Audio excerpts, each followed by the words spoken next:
자, 제너레이티브 AI가 놀라운 기술이지만 모든 것을 할 수는 없습니다. 그래서 이번 비디오에서는 그 LLM이 할 수 있는 것과 할 수 없는 것을 한번 좀 살펴보겠고요. 먼저 LLM이 무엇을 할 수 있는지에 대한 어떤 멘탈 모델을 유용한 멘탈 모델을 하나 지정해서 한번 시작해 보겠습니다. 그 다음에는 이제 LML의 몇 가지 구체적인 한계를 함께 살펴보겠는데요. 이런 한계점을 알게 되면 왜 이것들이 잘 못하는지, 잘못 사용하려다가 조금 실수하는 그런 가능성을 낮출 수 있겠죠? 그래서 그 내용을 한번 보도록 하겠습니다. LLM이 프롬프팅 하는 것에 대해서 무엇을 할 수 있는지를 알아보려는 분들에게 한 가지 아주 중요한 질문이 있습니다. 뭐냐면 아주 유용한 멘탈 프레임워크를 우리가 사용할 수가 있는데요. 즉 스스로 한번 물어보는 겁니다. 뭐냐면은 대학을 갓 졸업한 사람이 프롬프트 지침에 따라서 작업을 완료할 수 있을까? 라는 겁니다. 예를 들어서 이메일의 불만 사항을 판단할 수 있을까요? 예를 들어서 이메일이 이렇게 있는데 나는 새로운 라마 티셔츠를 좋아한다. 원단이 좋다는 얘기네요. 불만 사항 아니네요. 이 정도는 판단할 수 있을 것 같죠? 또는 레스토랑 리뷰 같은 거를 읽고서 말하자면 긍정적인지 부정적인지를 판단할 수 있을까? 당연히 음식은 훌륭했고 서버는 매우 친절했습니다. 긍정적이라는 거 할 수가 있을 것 같죠? 그래서 이런 대학을 갓 졸업한 사람이 할 수 있는 프롬프트 지시에 따라서 완성할 수 있는 내용, 그러면은 LLM 프롬프팅도 아마 잘 할 수 있을 겁니다. 그런 수준이라고 좀 이해하고 접근하는 게 참 좋습니다. 자, 또 다른 예를 한번 봅시다.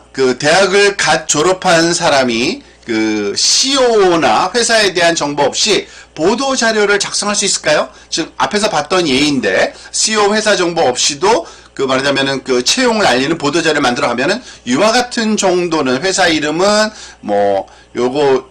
회사 이름 쓰고 신임 CEO 이름을 최고 운영자 책임자로 맞이합니다. 등등등 이런 방법이겠죠. 아마 이 정도 아주 최선은 아니지만 만족스럽진 않다고 할지라도 어쨌든 이 정도는 할 수 있을 것 같지 않을까 저는 생각이 들고요.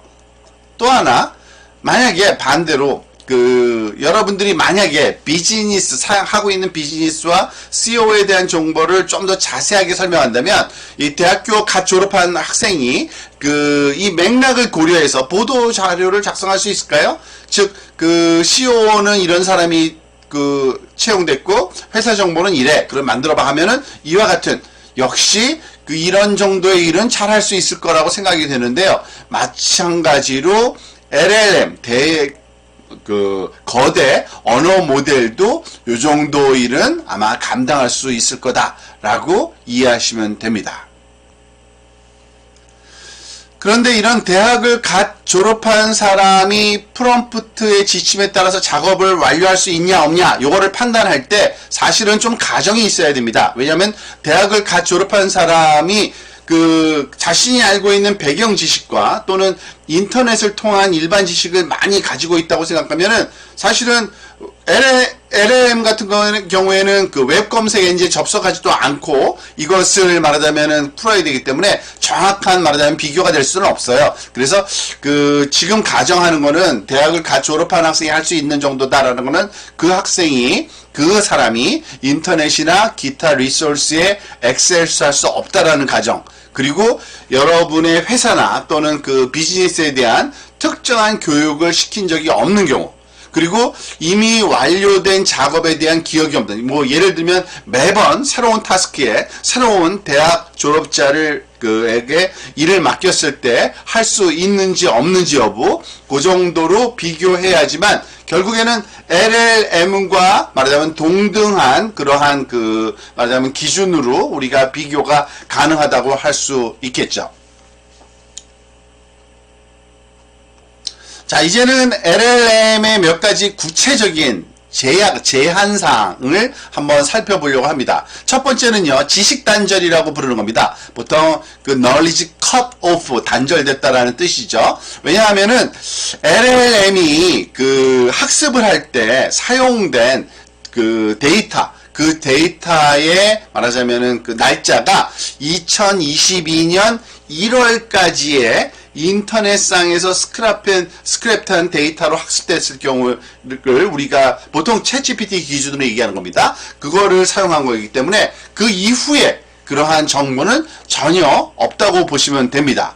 그 예를 들어서 뭐 이런 질문이 같다고 볼까요? 2022년 최고 수익을 올린 영화는 무엇이었나요? 저기가 1월 달인데 그러니까 그 해당 연도 최고 수익을 올린 영화에 대한 데이터가 없어요. 맞아요. 몰라요. 사실은 우리는 알고 있죠. 아마 그 저도 잘 몰랐는데 아바타의 물의 길이라는 영화가 그 최고 수익을 올렸다고 하네요. 이런 정보를 전혀 알 방법이 없는 거죠. 그죠? 그리고 또 하나, 그 상온 초전도체라고 주장되는 LK99에 대해서 알려줘. 이렇게 합니까? 얘는 그런 거 모르겠는데요. 왜냐하면은 아마 이게 2022년도 뭐 몇 월인지 모르겠지만 7월 정도였나요? 그때 아마 그 발표가 돼서 세상에서 물론 그 잘못된 주장으로 판명나긴 했습니다만 어떤 그런 주장이 있었던 건 사실이거든요. 그런 것을 뉴스에서 많이 다룬 게 7월 이후기 때문에 사실은 LML에서는 이와 같은 정보를 알 수 없다. 그게 바로 그 knowledge cut off, 지식 단절이라고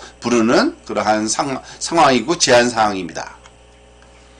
또 한 가지 한계는요, 환각이라고 부르는 그 현상입니다. hallucination을 우리가 환각이라고 부르는데 보통 꾸며낸다라는 뜻으로 이해하셔도 되고요. 즉, 그 LLM이 꾸며내기를 잘합니다. 이것을 환각이라고 부르는데 예를 들어서 역사적으로 잘 알려진 사람의 말을 인용해달라고 요청하면 그것이 그 인용문을 말하자면 그 여러 가지 그 비슷한 내용들을 이용을 해서 말하자면 만들어내는 경우가 있습니다. 이런 거죠. 셰익스피어가 비욘세에 대해 쓴 3가지 인용문을 알려줘.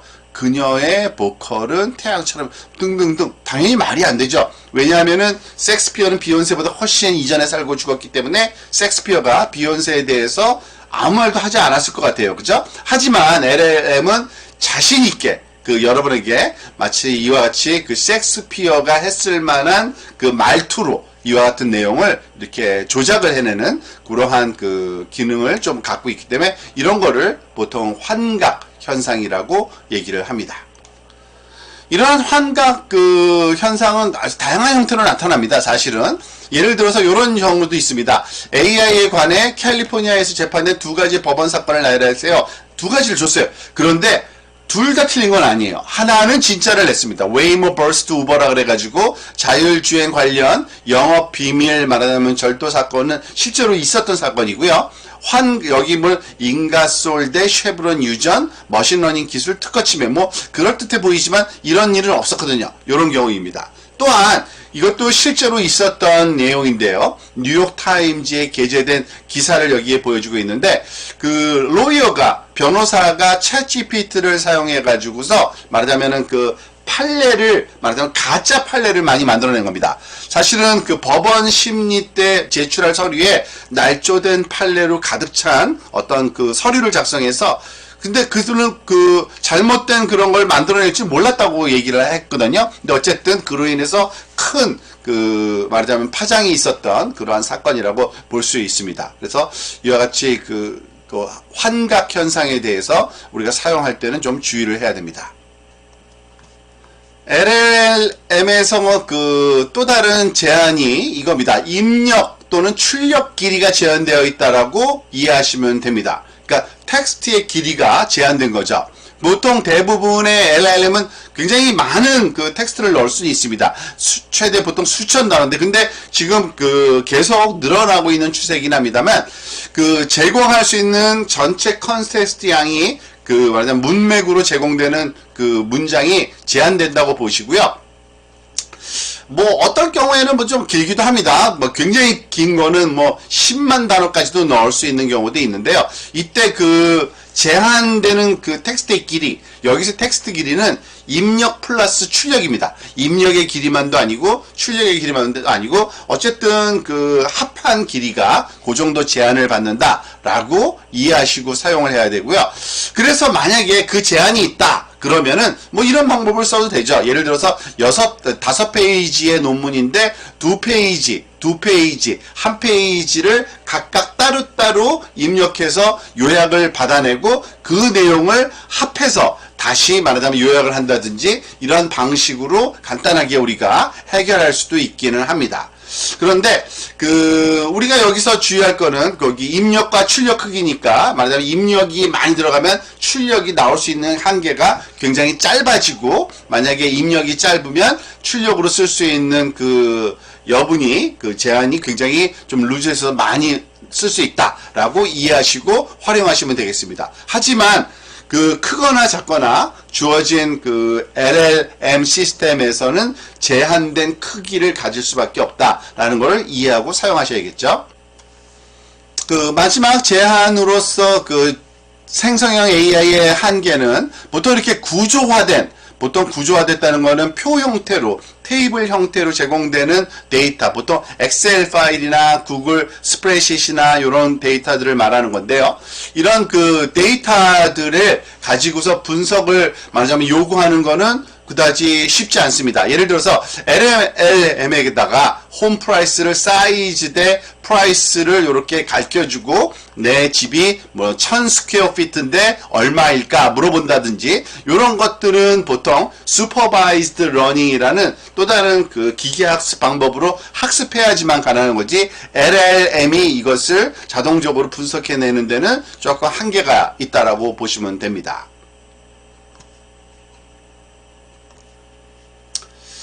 이와는 대조적으로 구조화된 데이터에서보다는 생성형 AI가 비정형 데이터, 여기서 비정형 데이터라고 하는 거는요, 보통 이런 표 형식이 아닌 데이터를 얘기하는 건데, 텍스트나 이미지나 오디오나 비디오 등을 의미하기는 합니다. 그렇지만 이 모든 유형의 데이터에 적용되긴 합니다만, 영향이 굉장히 다양하기 때문에 요번에 이 강좌에서는 그냥 텍스트 데이터를 가지고서 하는 글쓰기, 읽기, 채팅만 가지고서 좀 설명이 진행된다고 이해하시면 되겠습니다. 자, 마지막으로 거대 언어 모델이 출력 결과를 조금 편향되게 나타내거나 바이어스된 것 또는 독성, 유해한 그러한 내용으로 출력을 할 수가 있는데요. 그 이유는 대규모 언어 모델은 인터넷의 텍스트를 기반으로 학습되었습니다. 그런데 안타깝게도 인터넷상의 텍스트가 이미 사회에 존재하는 편견을 반영하고 있거든요. 그래서 LML에게 문장을 완성하는데 이와 같은 예를 complete this sentence 한 다음에 the surgeon walked to the parking lot and took out 완성해라 그랬더니 his car key 그러니까 남성으로 외과 의사를 남성으로 그냥 판단해버린 거고요. 또 the nurse walked to the parking lot and took out her phone 즉 nurse로 주어를 바꿨더니 이거는 그냥 여성으로 그냥 추정해버렸습니다. 사실은 외과 의사나 간호사나 성별에 상관없이 가능하다는 건 우리는 알고 있습니다. 그래서 이와 같이 편견이 해를 끼칠 수 있는 응용 분야 그런 경우에 LLM을 사용한다라고 하면은 좀 주의를 해가서 사용해야 되고요. 일부 LLM은 유해하거나, 그러니까 나쁜 말이거나 유해하다는 거는 또 조금 비속어를 쓴다든지 아니면은 또 불법적인 행위를 하는 방법을 가르쳐주는 말하자면 총을 만드는 방법, 폭탄 제조법 이런 것들이죠.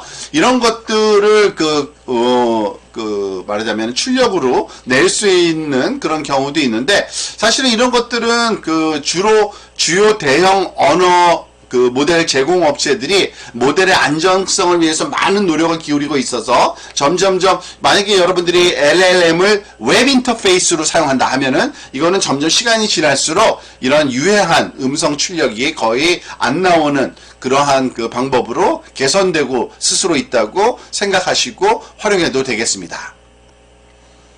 자, 거대 언어 모델을 그 프롬프팅, 즉 지침을 내리는데 몇 가지 팁을 이제 공유 한번 해보도록 하겠습니다. 당연히 그 웹 사용자 인터페이스를 사용하는 경우에는 즉시 유용하게 쓸모가 있겠죠. 세 가지 주요 팁을 한번 살펴보도록 하겠습니다.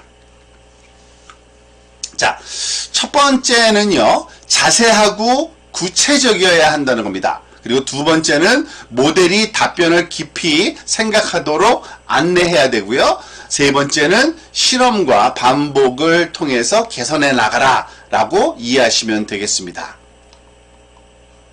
자, 먼저 자세하고 구체적으로 작성하라 이런 건데요. 예를 들어서 fresh college grad, 그러니까 방금 대학을 졸업한 학생을 비유하자면 충분한 어떤 배경 지식, 정보를 가지고 있는지 확인하지 않으면은 말하자면 그거를 만들 수가 없겠죠. 예를 들어서 요런 생각을 한번 해볼까요? 법률 문서 프로젝트에 배정되도록 요청하는 이메일을 작성하도록 도와주세요 라고 이렇게 프롬프트만 주어진다면 LML이 좀 막연할 겁니다. 그래서 만약에 좀 더 잘하게 하려면 내가 하려는 의미가 뭔지 또는 LML한테 어떠한 그런 태도를 해야 되는지를 한번 설명이 좀 필요하고요. 그런 추가 컨텍스트로, 추가 문맥으로 이런 걸 제공할 수 있겠죠. 나는 LML을 사용하여 법률 문서를 확인하는 법률 문서 프로젝트에 지원하고 있어. 지금 지원하고 있다는 거죠. 이 학생이. 그리고 나는 LLM이 전문적인 어조로 정확한 텍스트를 생성하도록 유도한 풍부한 경험을 가지고 있다라고 이제 자기 소개가 좀 된 거죠. 그리고 난 다음에 더 자세한 내용도 또 줄 수가 있습니다. 내 배경이 왜 이 프로젝트의 강력한 후보가 되고 내 후보의 적절성을 대변해주는 설명 텍스트 단락을 작성하세요 하면은 좀 더 이제 훨씬 더 나은 이메일 글을 예를 들어서 후보자 말하자면 지원서로서의 굉장히 적절한 이메일 텍스트를 만들어 줄 수가 있을, 그리고 더 원하는 결과를 얻을 수 있는 가능성이 굉장히 커진다고 보실 수가 있겠습니다. 자, 두 번째 팁은 모델이 답변을 생각하도록 안내하는 방법이 또 있습니다. 그 얘기는 뭐냐면 이런 예를 한번 들어볼까요? 새로운 고양이 장난감에 대한 5가지 이름을 생각해 보세요 한 다음에 그냥 답을 내면은 별로 이렇게 아주 그러니까 아주 완성도 높은 이름이 안 나올 수가 있어요. 그래서 1단계로는 고양이와 관련 죄송합니다. 재미있고 즐거운 단어 5개를 생각해 보세요. 2단계에는 각 단어에 대해 운율이 맞는 장난감 이름을 생각해 보세요. 그리고 3단계는 각 장난감 이름에 재미있고 관련성이 높은 이모티콘을 추가하세요 라고 우리가 프롬프트 지시를 내리게 되면 지금 여기 아래쪽에 설명 보여진 것처럼 첫 번째 단계에서는 이런 5개를 만들어낼 거고, 두 번째 단계에서는 운율까지 높여서 만들 거고, 세 번째 단계에서는 운율에 맞는 이런 관련성이 높은 재미있는 이모티콘까지 추가해서 만들 수 있기 때문에 이러한 아주 따라야 할 명확한 단계별 지침을 제시하면 그 결과가 굉장히 좋게 나올 수 있는 그런 가능성이 높아진다고 보시면 되겠습니다.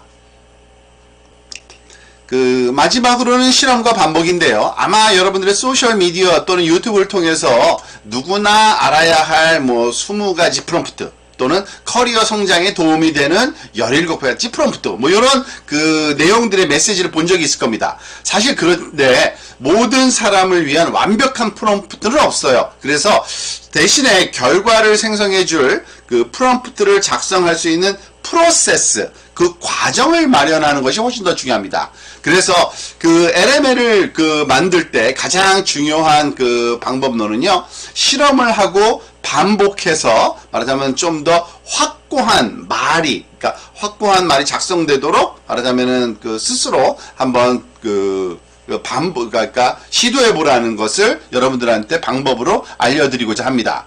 즉, 만약에 결과가 마음에 안 들 수가 있어요. 근데 괜찮습니다. 물법과 문법과 철자, 예를 들어서 이것을 다시 작성하도록 도와주세요 한 다음에 결과를 보고 프롬프트를 개선하는 거죠. 다음에서는 문법과 철자 오류를 고쳐주세요. 그리고 여기에 있는 다음에는 또 문법과 철자 오류를 수정하고 전문적인 어조, 이력서에 적합한 어조로 다시 작성하세요. 등등. 사실은 점점 이것을 반복하면 할수록 원하는 답에 가까워지도록 프롬프트가 조정돼 나가는 것을 알 수 있는데, 이런 식으로 개선하는 것을 좀 더 권장드리는 방법입니다.